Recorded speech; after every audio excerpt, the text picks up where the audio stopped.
Welcome back, everybody. We're going to take another look at an issue that came up during the first Obama administration and the one that's coming starting in January, and that is the closing of Guantanamo Bay. Originally, the president had one position. He changed.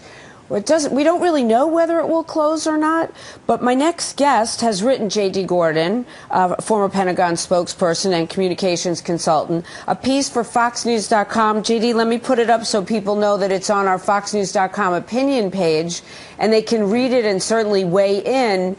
You say it won't close. Hey, Jamie, it's good to see you. No, I don't think it's going to close. I think this is just some more posturing by the Democrats in Congress.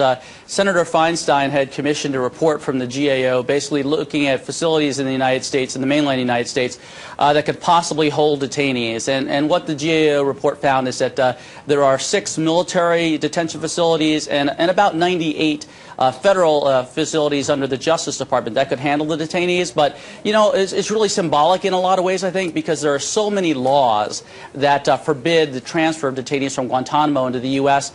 that I think it's just the Democrats trying to put an unpopular issue back onto the front burner instead of the back burner where it is and it ought to be.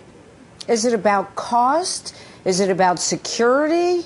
Why do you think it won't close and it's a better idea to keep the detainees where they are? Well, it is definitely related to cost and security. I think it's better to keep the detainees in Guantanamo because if you move them into the mainland prisons in the United States, any judge could let them out, essentially, particularly if they go into the federal system. A local judge, a state judge, a federal judge, they could let these guys out onto Main Street, USA.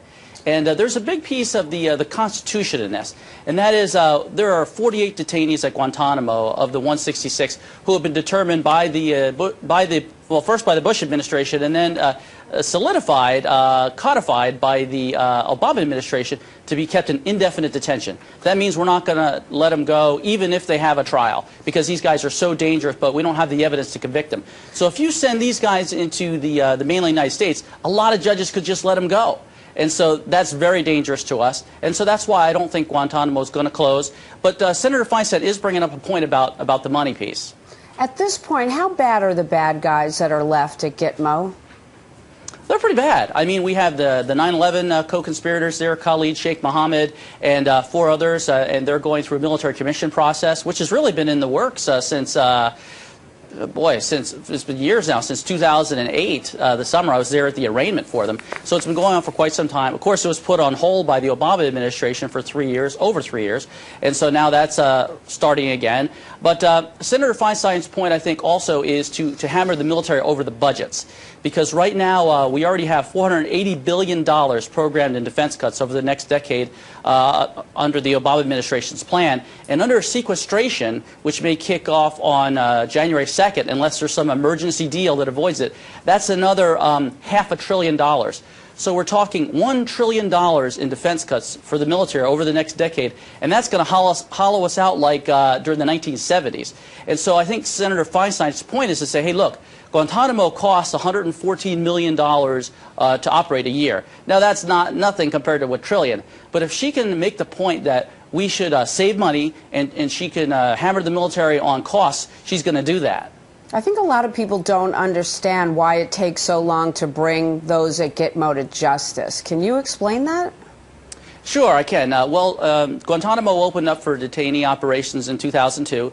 Military commissions were adopted by the Bush administration, just like we had them in World War II, the Civil War, Revolutionary War. The Bush administration started military commissions in 2004, the process. But what happened is we ended up in the Supreme Court, and they were struck down in 2006. We had to reconstitute them in 2007. Every time we turned around to Guantanamo, you know, I was there at the Pentagon as a spokesman for the Western Hemisphere. Every time we turned around, we were in court, basically getting the process stopped. So that's why it took so long for military commissions to get going. But, you know, we have had some success. There have been a number of detainees who have been found guilty by military commission. A couple of them even served their sentences and they're already free. So it's not like a court system that's not fair, according to some of the folks on the left. But basically, we had so many legal challenges over the years. Yeah, and I think they'll continue. You see the uproar when there's even talk about bringing one of those defendants to the United States for trial. It basically can take over a city. And what about that prison that was bought by the federal government? What will happen with that? Well, the Department of Justice purchased the Thompson facility in Illinois basically with spare funds because Congress had prohibited them from buying it for the specific purpose of putting detainees there. But, you know, the Obama administration was pretty stubborn. They're still pretty adamant about closing Guantanamo. So basically the Justice Department bought Thompson, which is in rural Illinois, and we fear that they could try to put detainees there. Senator Feinstein's point is that if we had the political will, we could do it. But the problem is I don't think we should do it, and we're not going to have the political will as long as the Republicans maintain at least the House and the Senate. And right now, fortunately, at least they remain in charge of the House of Representatives. So I can't see any way that the Republicans in Congress would allow Obama to put detainees at Thompson or any other place in the United States. I was really scared when they were trying to put Khalid Sheikh Mohammed in New York. Yes. Because you remember they were trying to do that? Yes, I do. That would have... Yeah, that would have cost the city, it was something like $200 million a year in security. It would have turned Lower Manhattan into an armed camp. It was a really bad idea. And it would have given Khalid Sheikh Mohammed a megaphone to attack the United States in a very prominent place where you could have these people that are crazies just come out to support Khalid Sheikh Mohammed because they're crazy. And also viewed by the world, since New York is considered by many the center of the entire universe. J.D., great points. I really encourage everyone to read your piece at the FoxNews.com opinion page about why Gitmo won't be closing during Obama's second term, although the topic is certainly being bantered about by the administration. J.D., always great to talk to you. Thank you so much for joining us. Thank you, Jamie. I appreciate it. Have a great weekend. Thanks. You too. All right, and because